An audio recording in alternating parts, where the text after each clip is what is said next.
Hello, it is me, Danny, and today I'm going to do another subscriber chart. I had a person reach out to me. I believe their name is PJ, and they're born on May 16th, 1999, so they're Taurus. Anyway, if you're curious about learning more about this person whose personal archetype is Saturn in Taurus, then stay tuned. Alright, so as always, when we're looking at a chart, we look at the first house. It's the first place we look. That describes the person, their identity. And it's Aquarius. And Aquarius is the masculine side of Saturn. It has actually the softer side of Saturn in this particular case. Saturn, as we know, is the planet of karma. It's the sort of paternal figure. It can be kind of nasty, but Saturn teaches us how to be responsible and what happens if we're not responsible. And so the Capricorn, the feminine side of Saturn, is a little bit rougher. It's associated with the dead of winter, when everything's just frozen over and nothing can grow. But then during that time, you learn to be really frugal and you learn to, divvy things out just right so you can survive. So that's kind of the quality of Saturn. Aquarius represents that the kind of as the moment winter starts to break. So there's like a little bit of a warm breeze in the winter, that kind of thing.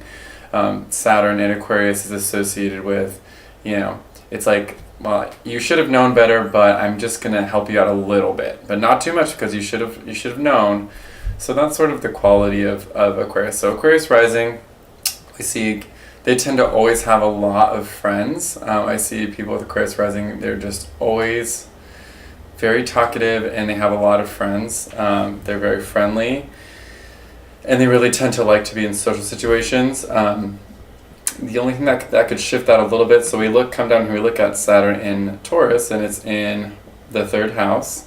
Third house is associated with community, it's associated with writing, and it can be associated with siblings. And Saturn here is in Taurus. It's okay in Taurus. It's compatible with the Earth energy. But Taurus is a mute sign, so whereas this Aquarius rising person might have a tendency to be more social and maybe a little bit bubblier, in Taurus that's going to quiet them down a little bit. So maybe this person likes to be in social situations but isn't always super talkative, or as talkative as they want to be. Maybe they feel a little shy even though they're not. And it's conjoined Mercury here in Taurus, again, that signature of a mute sign, so having someone a little bit difficult trying to get the words out. They're just on the contrary, when they do speak, they actually can be fairly forceful with that Taurus energy, and they could actually be an authority kind of person when they speak. But generally speaking, when I see Mercury in Taurus, is a person who isn't very outspoken. And then we see the sun here also in Taurus. So we've got all this Taurus energy, and of course this points all to Venus, which owns Taurus. Venus is in Cancer, and it's actually also out of bounds, which means that its declination is past where the sun goes. So that makes this person just overly romantic, very sensitive. Venus in Cancer is very cuddly, very gentle, very sweet. So right off the bat, we see a sort of an archetype and a signature of a person who has like a friendly kind of outgoing demeanor. They like people, they like to be around people, but they're not always as outspoken as they'd like to be. And at the core, this person is very highly romantic, fairly sensitive, and really is this the kind of person who like really likes to be in relationships very much. And if not, they're always fantasizing about being in relationships.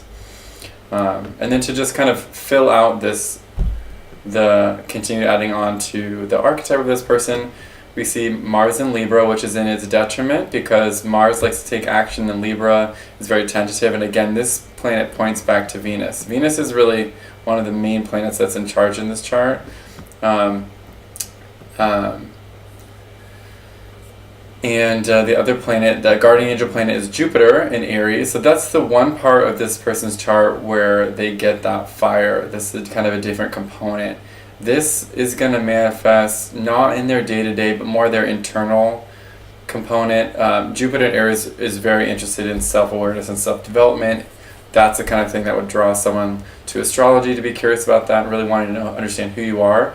As the guardian angel planet, this is a great thing to have for this person, because if you didn't have Jupiter in Aries, this is the kind of person that might be a little complacent, might not be that ambitious, but that Jupiter in Aries kind of keeps them really curious and focused inward, and kind of reaching for more. Although this is not the chart of a person who's like highly active. It's just not. And then we see the moon in Gemini. This shows you what your kind of infantile needs are, what you're greedy for. It's right here on the 4th house in Gemini, and the 4th house is about your home. So this shows a little bit of a homebody, someone who really does like to communicate. So I mean, I imagine this person has a couple, they really like people, but they're actually kind of more shy than they like to be able to handle social situations. So this kind of person who probably has a handful of really close friends they like to just kind of unload to and talk about things. So yeah, this is it's a pretty basic walkthrough. I'll just show you the horror review again. You can see here again the Jupiter guardian angel, the moon's fast. I mean, that can be a good thing. It can make you faster moving, add a little bit of energy to the Taurus. It can make you move too quickly, past things, not emotionally process things, slowly enough. I'm not going to get into fixed stars today, but here's where you see the Venus out of bounds with the declination. That's out of bounds. All right, well, I hope that was a fun little walkthrough. If you guys have any questions, please let me know. I know I'm starting to get some really great comments about like, why did you use this house system? And Hellenistic astrologers usually use whole sign houses, and this is kind of this is sort of my take on things. I like to look at whole sign charts sometimes, or whole sign houses. And I do follow the Hellenistic approach, which is very similar to Vedic, although we still use the tropical zodiac and not the not the whatever it's called, the actual current day.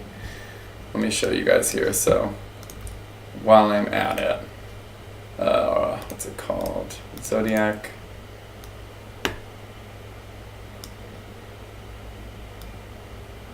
Okay, well these are all like the other kinds of zodiacs that you can look at. So like we use tropical and geocentric with this which is Earth-centric. But I don't even know what these mean.